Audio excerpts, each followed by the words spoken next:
Austin, in this video we're going to talk about your literary analysis assignment. First thing I want you to do, we're going to do Kill a Mockingbird. And the first place I want you to go is to Spark Notes and put into Kill a Mockingbird.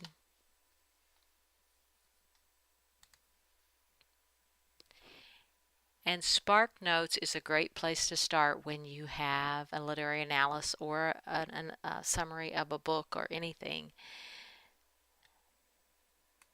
And it basically lists all the things we need to know: the context, the plot overview, character lists, analysis, themes, symbols, and then it has a summary and analysis of each chapter. And it also has essay questions and a quiz to see how well you would do on a quiz of it. So what we're going to do is we're going to take the questions from the video, the slideshow, and I'm going to have you list out some of these. We'll probably do, let's see how many sections I have. I'm thinking we're going to do it in 2 or 3 assignments. 1, 2, 3, 4, 5, 6, 7, 8, 9, 10.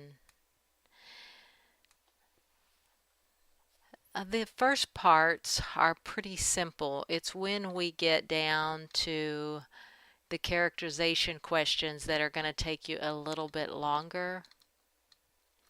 So we'll go through dialogue for the first week, and these last 3 are a lot more time consuming, but you can go through the book, or you may remember a lot of this, the place, the time, all of those things. And if you don't, you can check your Spark Notes.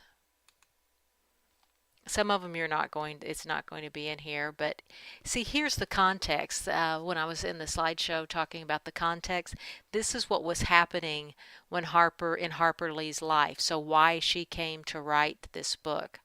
And interestingly enough, she was friends with Truman Capote, who is a much more well-known author and has written a lot of books, and they worked together on To Kill a Mockingbird. And so it probably has a lot of his influences in it because he helped her with it.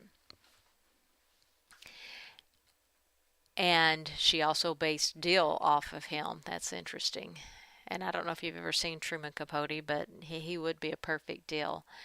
And then also one of the things that happened when she was younger, 9 young black men were accused of raping 2 white women.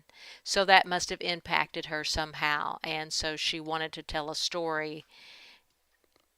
I don't know, it's not based on that case, but it influenced her writing of the story. And so this kind of gives the context, which it's always interesting to know where the author's coming from. But you can look through here and get the information for our setting, our characters, characterization. Gosh, this is probably the one that's going to take you the longest on this assignment. The conflict and the plot. Now the themes, the author's influences. See, you can look right here under context for these. And your analysis, this is where we're going to start putting together what you think about the book. All of this pre-writing is just getting you acclimated to the book again and kind of putting it in order, because we always have to get organized before we write. And actually the organization is usually the hardest part about the writing. Once you're organized, it's a lot easier to write. It has our character list and Scout, and we know that Scout is our protagonist in our story. And Atticus Finch, to me, he's one of the characters they call the man in charge. And one of the things you might consider writing about is the character of Atticus, because he was really important in the story, but most of the information is about Scout and how it affected her, but how he was betrayed. Remember, he killed the rabid dog. He came to their rescue. He fought for Tom Robinson. So he was an interesting character, and there's not usually a lot written about him. And then her brother, and Boo, who Boo represents, or what Boo represents. Um, I think that that would be an interesting literary analysis too, to write on some of the things that are not as well known. And then Bob Ewell, and remember, he represented something dark and sinister, but he was white. And in a way, she made this white man look worse than the blacks that she had in the story. And you've got to remember the context of the time period that she was in. The lady who raised her and was like a mother to her was black and took her to church. And so, she's making a statement about all these characters that she put in the story. But here's a list of our characters, and you can try and decide what you think their role is. What your main protagonist, antagonist is, who's your foil, who's the one that helps you understand who Scout is. Is it when she's talking to Dill? Is it when she's talking to her brother? Who's the person who she kind of bounces ideals off of? And then another interesting character was the boy that comes to their house. I'm looking for him. I can't remember his name. Oh, here, a poor farmer and part of a mob that seeks to lynch Tom Robinson. He comes to their house to eat. I think it's Walter Cunningham. I might be thinking of someone else. And they get along just fine. But their parents are extremely different. Because the dad of this boy wanted to kill Tom Robinson, where Atticus did not. And so even though they got along, their parents didn't. And that's a lot of how things are today, where people get along, but they don't carry the same values as their parents. So SparkNotes is a good place to get you immersed into the book again. And also you may just remember a lot of this from the book. When you get into how does the main character change throughout this book? This is going to take a bit.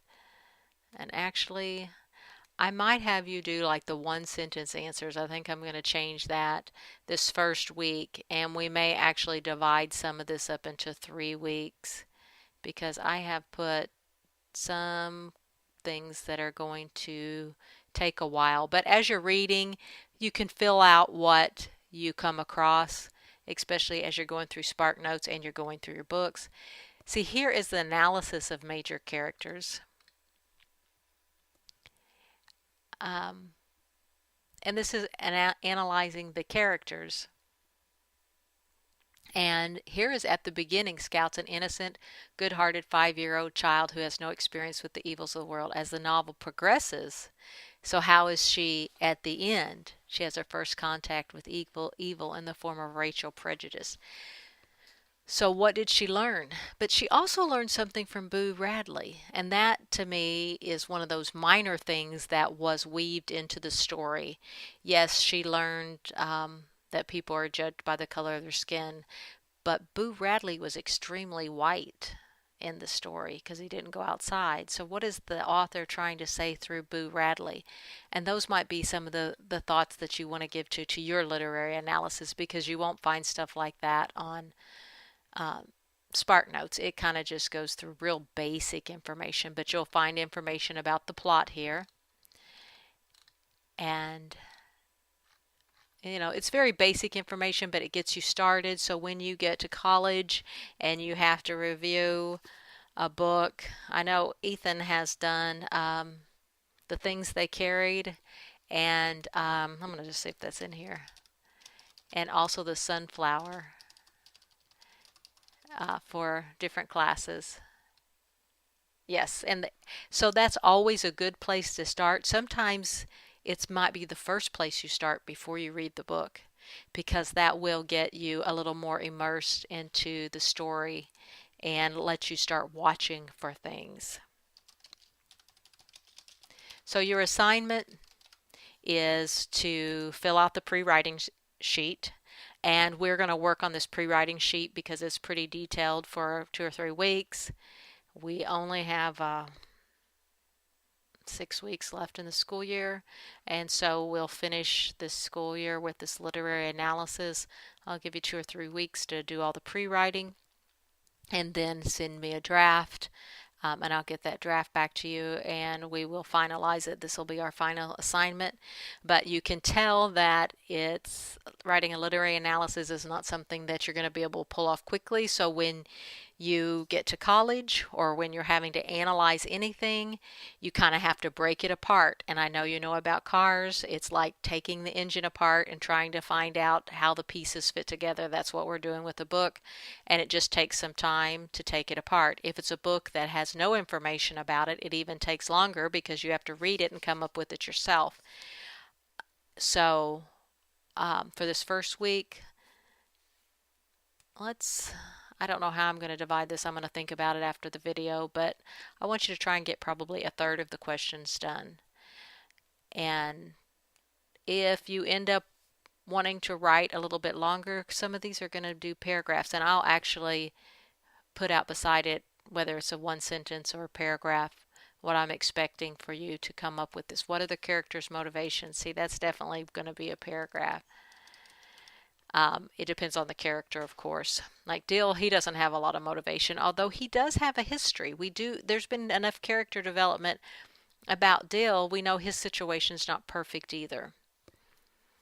And I want you to think about writing about one of the lesser known characters. There's a lot of information about the major characters, but what do you think about one of the lesser known characters like Bo Radley or Dill?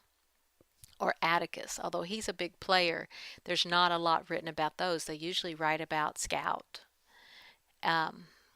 So just kind of be thinking about it. You might want to reread parts of the book, use Spark Notes, get your organization down, start thinking about the book, how it impacted you the first time you read it.